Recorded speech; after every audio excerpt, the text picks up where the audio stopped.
ओम शांति।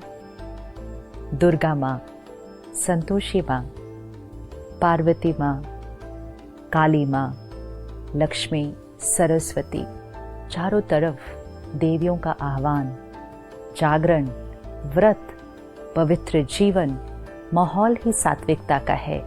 क्योंकि नवरात्रि शुरू हो चुके हैं आज से।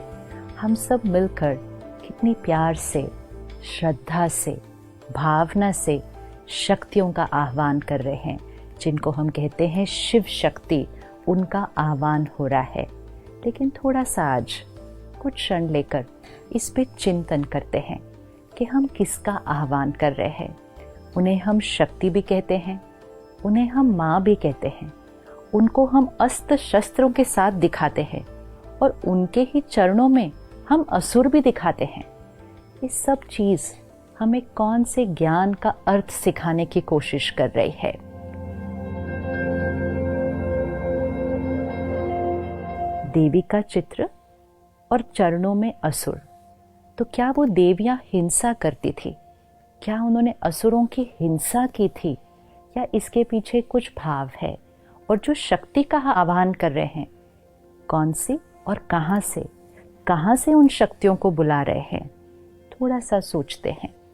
डिविनिटी, प्योरिटी, ये आत्मा का ओरिजिनल गुण है जो आज हम भूल चुके हैं। और क्योंकि हम अपनी डिविनिटी को भूल जाते हैं, तो हमारे अंदर के जो वाइसेस हैं, काम, क्रोध, लोभ, मोह, अहंकार, ये इमर्ज हो जाते हैं। डिविनिटी मर्ज हो जाती है, विकार इमर्ज हो जाते हैं। अब अगर किसी को इसको सिंबॉलिकली दिखाना है कि डिविनिटी ने वाइसेस के ऊपर ओवर पावर किया, प्योरिटी ने ईगो के ऊपर ओवर पावर किया, इसको पिक्टोरियली रिप्रेजेंट करो, इसको सिंबॉलिकली रिप्रेजेंट करो। तो विकारों को हम कैसे दिखाएंगे? जैसे कहीं दिखाना होता है कि स्मोकिंग इज नॉट अलाउड, कहीं दिखाना है कि डेंजर है, तो हम क्या करते हैं? वो स्कल ड्रॉ करते हैं, उस पर क्रॉस लगाते हैं। तो कोई एक्चुअल स्कल थोड़ी है, लेकिन सिंबॉलिक है कि ये डेंजर है। तो वो जो वाइसेस, वो जो असुर चरणों के नीचे दिखाए हुए हैं, वो कोई असुर नहीं है फिजिकल, वो हमारे अंदर की आसुरी वृत्ति, विच मीन्स हमारे अंदर की नेगेटिविटीज़, हमारे अंदर की रॉन्ग हैबिट्स, हमारे अंदर की वीकनेसेस, हमारे अंदर के विकार, jealousy, hatred, hurt, rejection, manipulation, control, domination, the list is long. लेकिन क्योंकि हमने ध्यान नहीं रखा, हमने अपने अंदर के असुरों को जागृत करके रखा हुआ है। अब वो दिन आया है कि हमें अपने अंदर की डिविनिटी को इन्वोक करना है। और जैसे जैसे डिविनिटी इन्वोक होती जाएगी, मतलब डिविनिटी इमर्ज होगी, तो वाइसेस अपने आप मर्ज होंगे। वाइसेस इमर्ज होते हैं तो डिविनिटी अपने आप मर्ज हो जाती है, क्योंकि at one point of time एक ही क्वालिटी का संस्कार जागृत हो सकता है। तो देवियों का आह्वान करना मतलब इन्वोकिंग द डिविनिटी। तो देवी वहाँ ऊपर से आह्वान नहीं करना है, अंदर से डिविनिटी का आह्वान करना है। क्योंकि हर आत्मा के अंदर डिविनिटी भी है और हर आत्मा के अंदर वीकनेस भी है। तो वो जो दिव्यता है, जिसको आज हम प्यार से याद कर रहे हैं, बुला रहे हैं, वो भी हमारे अंदर ही है। और वो जो असुर जो हम पैरों के नीचे दिखा रहे हैं, वो भी हमारे अंदर ही है। नहीं तो देवी, जिनके लिए हम कहते हैं 16 कला संपूर्ण, मर्यादा पुरुषोत्तम, अहिंसा परमो धर्म, जिनका अहिंसा धर्म था, उनको हम हिंसा करते हुए कैसे दिखा सकते हैं? और क्या देवियां अष्टभुजाओं के साथ पैदा हुई थी? अष्टभुजा, आज अगर आपके घर में एक बच्ची पैदा होती है जिसकी अष्टभुजाएं हैं, तो आप तुरंत क्या करेंगे? शायद सबसे पहले तो डॉक्टर वो सर्जरी कर देगा, क्योंकि वो अष्टभुजा कोई लिटरल फिजिकल 8 आर्म्स नहीं है। वो आत्मा के अंदर की अष्ट शक्तियाँ, 8 पावर्स ऑफ द सोल, जिससे वो डिविनिटी इमर्ज होती है। क्योंकि भुजा शक्ति का सिंबल है, पावर, यू से इज वेरी पावरफुल, फिजिकल, तो हैंड का सिंबल है। और हर भुजा के अंदर एक एक शस्त्र है। शस्त्र नॉलेज का है। तो क्या भावार्थ है?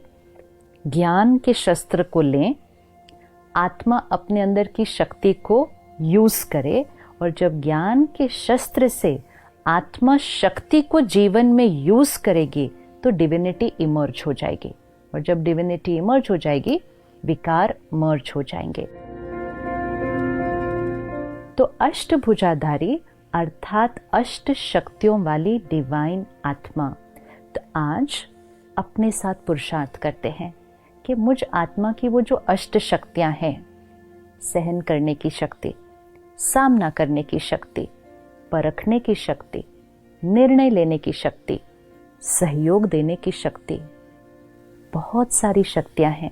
और आज हम बहुत इजीली कह देते हैं मेरे अंदर तो शक्ति ही नहीं है, मेरे से तो सहन ही नहीं होता, मैं नहीं सबके साथ एडजस्ट कर सकती, और एडजस्ट करूँ तो कितना करूँ, मैं ही सबका एडजस्ट करूँ, मैं ही ये हमने कहते कहते क्या कर दिया, अपने अंदर की शक्तियों को कम कर दिया। तो ये 9 दिन शक्तियों का आह्वान करना है। और शक्तियों का आह्वान करने के लिए हम क्या करते हैं? सबसे पहले जागरण करते हैं। अब सोचने की बात है, देवियों को याद करना है, उनकी महिमा करनी है, दिन में क्यों नहीं कर सकते हैं? रात को जाग कर क्या करने की जरूरत है? क्या दिन में करने से हम देवी की महिमा नहीं कर सकते हैं? लेकिन जागरण मतलब अज्ञान की नींद से जागरण। तो जब इस सृष्टि पर कलयुगी अंधकार है, अज्ञान, इग्नोरेंस, डार्कनेस, जब अज्ञान है तब अवेकनिंग की जरूरत है। अवेकनिंग अर्थात waking up from that night of ignorance. Awakening मतलब अज्ञान की नींद में सोए हुए हैं, उससे जागरण करो। तो रात को जागना है मतलब अज्ञान की नींद से जागना है। तो रात को जाग के डिविनिटी का आह्वान करना है। फिर हम ये 9 दिन व्रत करेंगे। अब क्या व्रत सिर्फ खाने पीने की चीज़ों का करना है? व्रत मतलब प्लेज, वाव लेना कि मुझ आत्मा ने ये करना है।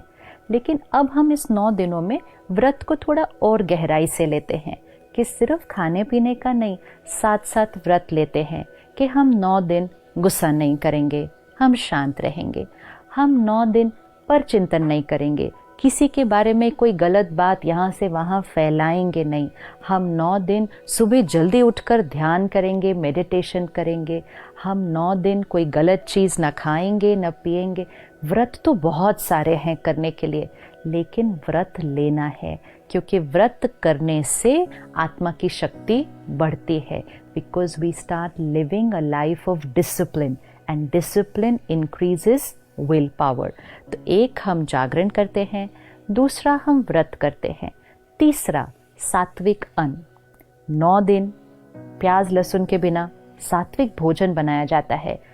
डिविनिटी एंड सात्विकता गोज टुगेदर। इसका मतलब अगर तामसिक भोजन खाएंगे तो डिविनिटी इमर्ज नहीं हो सकती है। तो सात्विक भोजन मतलब वेजिटेरियन विदाउट अनियन गार्लिक, लेकिन साथ साथ परमात्मा की याद में बना हुआ, बड़े सात्विक मन से बनाया हुआ खाना, सात्विक तरीके से कमाया हुआ धन पहले घर में आए, फिर सात्विक अन्न बने और सात्विक मन की स्थिति में बने, तब वो प्रसाद बनता है। तो सात्विक अन्न जब खाना शुरू कर ही रहे हैं तो साथ साथ ये भी सोच लीजिए कि सिर्फ 9 दिन क्यों? क्या डिवाइन लाइफ सिर्फ 9 दिन चाहिए? त्योहार आते हैं हमें जीवन जीने का तरीका सिखाने के लिए कि जो चीज़ हम 9 दिन करेंगे वो हम जीवन भर भी कर सकते हैं।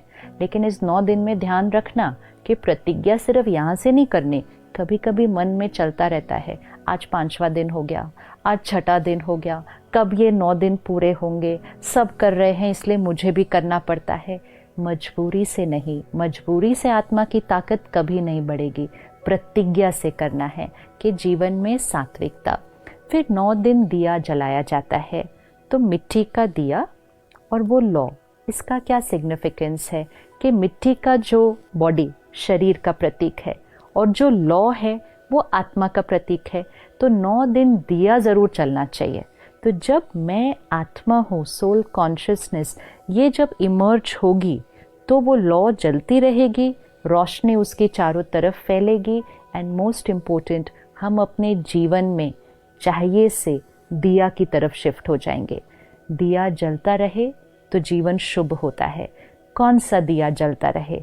प्यार दिया, सम्मान दिया, सहयोग दिया, सबको दिया और हमेशा दिया, ये दिया जलेगा तो जीवन शुभ रहेगा।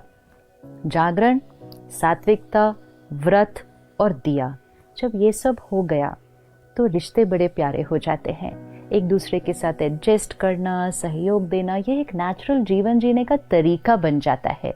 तो वो जो रिश्तों में एडजस्टमेंट और उस एडजस्टमेंट से जो हार्मनी क्रिएट होती है, उसी का यादगार हम रास और गरबा करते हैं। रास को देखो, गरबा को देखो, कितना सुंदर डांस फॉर्म है।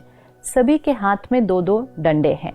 अब अगर एक के डंडे को देखकर दूसरे ने डंडा मारा और बहुत हार्मनी से चले तो वो एक ब्यूटीफुल फॉर्म ऑफ डांस हो जाता है।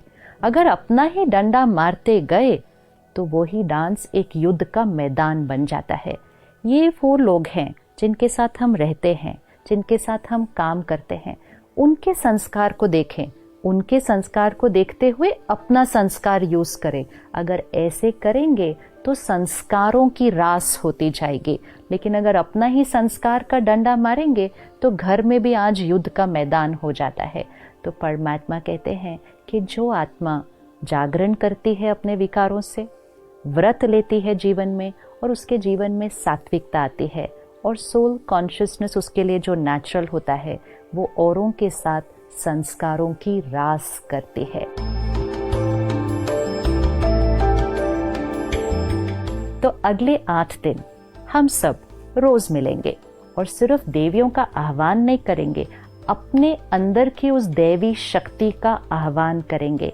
हर रोज हम आत्मा की एक एक शक्ति को लेंगे कि उस शक्ति को कैसे मुझे अपनी लाइफ में लाना है, कैसे उसको इमर्ज करना है, कैसे उसको प्रैक्टिकल लाइफ में यूज करना है, और साथ साथ वो शक्ति कौन सी देवी का प्रतीक है और वो देवी हमें क्या सिखा रही है। तो अगले 8 दिन हम सब मिलकर सही मायने में नवरात्रे मनाएंगे। ओम शांति।